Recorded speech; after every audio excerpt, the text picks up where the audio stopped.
Hello, I'm John. Today I'm going to talk about why does God let bad stuff happen to good people?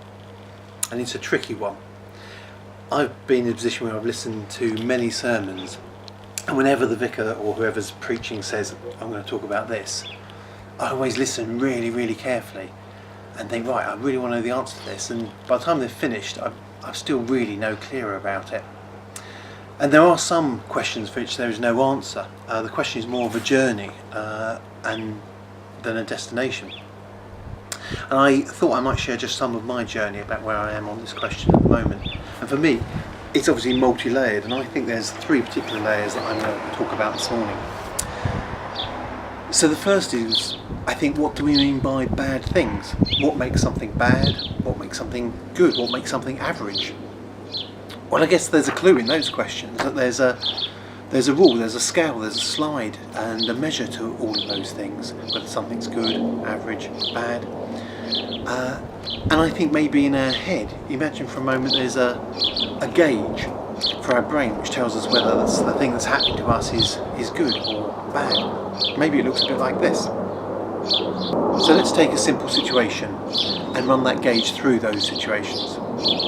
Say we go for 3 job interviews.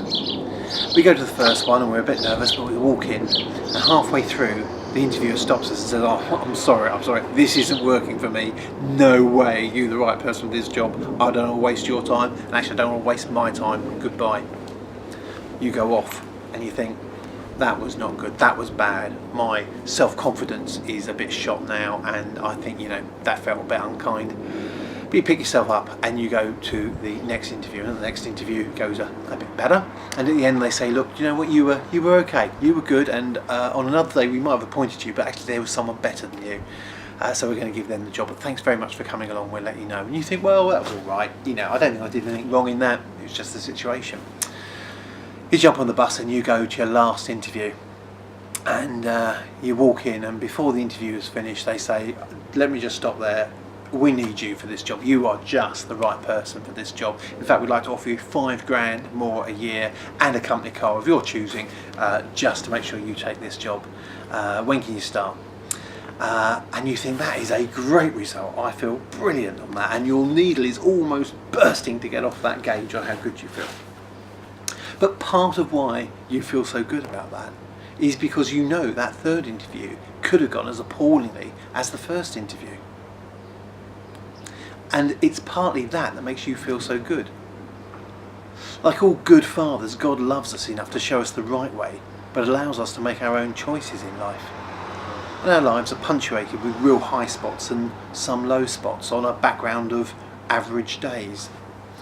Unless we know that the bad is possible, the good wouldn't feel as good as it does. I think if God was to use his infinite ability to ensure only good things happen to us all the time, then actually that would firstly extinguish the scale, and the good would just become the constant average. But also he would take away his gift of free will to us. So I guess what I'm saying is that God gives his children the choice to do good or bad, and it's against the darkness of the bad deeds that the stars of kindness shine out so beautifully. Where this idea struggles is when we look at issues where the world has done the bad things, or also it seems like famine or forest fires or floods, so-called natural disasters. So my second layer looks at these bad things. So I believe that God is the composer of this amazing creation. I don't know, we're doing this in the garden, you can hear the birds outside and the sun shining, it's all just incredibly beautiful. But when Mozart composed some of his great music, he gifted those scores to all, and everyone was allowed to perform them. Some were fantastic, some were interesting, and sometimes the performance of Mozart music is just abysmal. It's a really difficult thing to hear.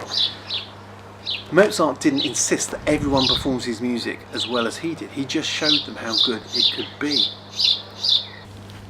Countless generations before us have had responsibility for God's creation, and all of us can judge how they and us have done with that responsibility. But I wonder if the sea levels rise and rise, and eventually the last of mankind is left on top of the last mountain with the water still rising, They will ponder the years of us pumping CO2 into the atmosphere, of planes going over and pumping CO2 in the atmosphere, of us tearing down forests and of us squandering the Earth's resources. If they then look up to heaven and ask, God, why have you let this happen?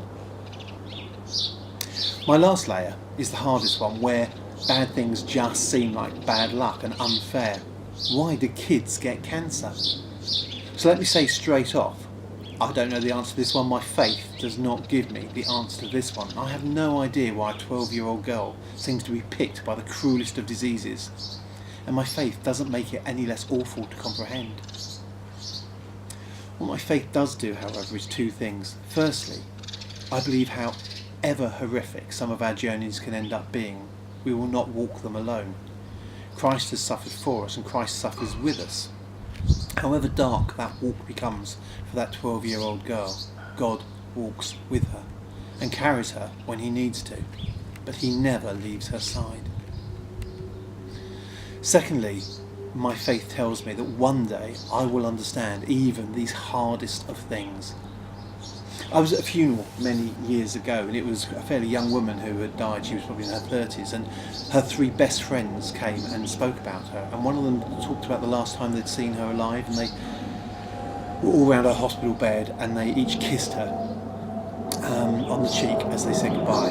And as this friend walked out, she was the last one to walk out, she turned and she saw the friend wiping these kisses off her face, and that felt really unfair, really, not very nice, and she was offended that those kisses were being wiped off because she knew that she had that love and she didn't understand that.